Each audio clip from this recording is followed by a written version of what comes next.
Hello everyone and welcome back to Lisa's Dungeon. Today we are going to be reading part 3 in the side character series. The player that asked to BBEG and so much more issues.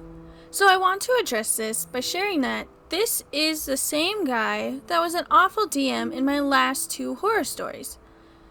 So the thing with this player, we'll call player X, is he wanted to be a tiefling and described wanting to be Kevin Spacey from House of Cards, which already gave a bit of a red flag.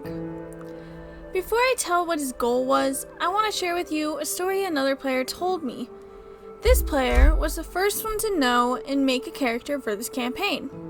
She's going to play a high elf that wants to be the 13th champion and defender for the creator god of this campaign. When she told player X about this, he genuinely laughed at her. And when she asked what was so funny, he responded, "Oh, nothing. It's just good to have friends in high places."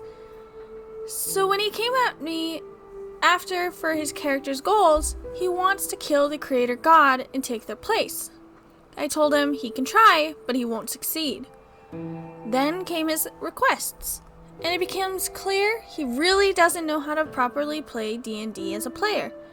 The first thing he asked of me was just the ability to plant a command into the mind of anyone he shakes hands with, and got upset when I said a saving throw had to be necessary. He wanted to be able to use this on gods and demon lords and always auto-succeed, but tried to give a limit of only being able to use it once per person. When I told him no, he argued it be good for the story.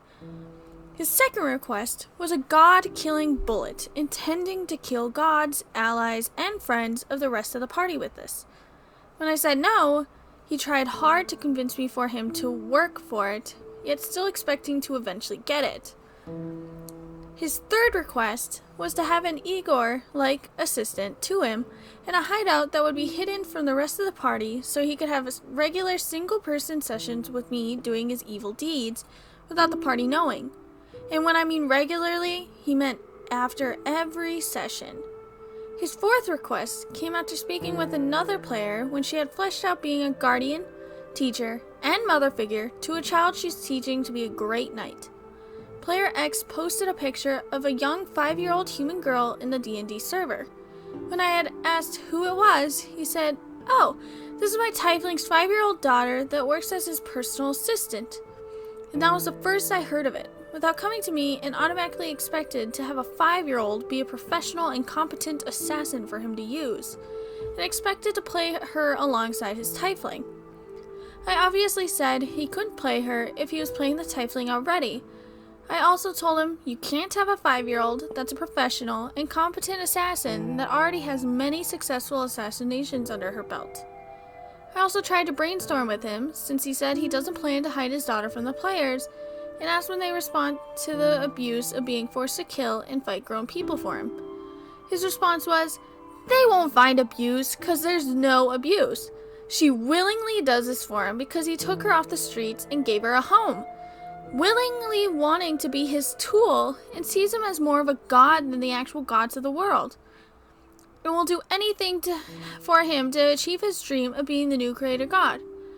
When I told him this feels unrealistic due to her age, his response was, "Well, she's like Haiku from Naruto." I hope I said that. Serving Zabuza. Hopefully I said that right too. But forgets Haku was like roughly 15 or so at the time. Therefore, more mentally and physically capable. And guess what? There was still a level of abuse there. The other problem is that the player of the mother figure character approached him at how uncomfortable she was to see him essentially make a daughter character he'd be raising and training shortly after she explained her mother character and daughter NPC.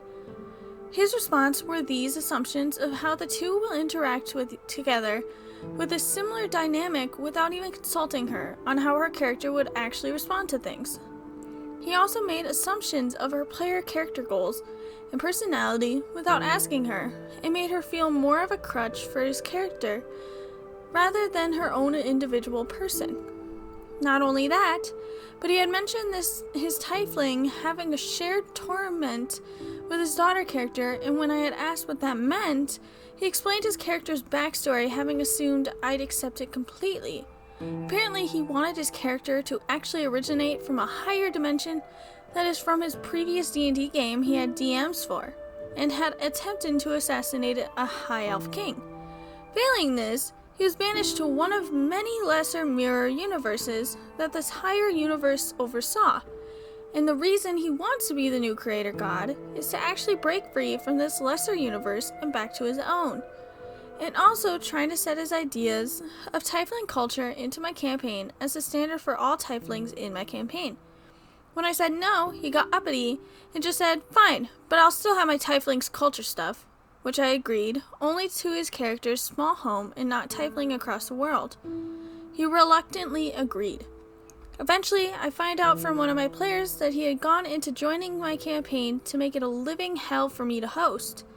And after an issue outside of this, I have cut him off from him and don't have to worry about him anymore.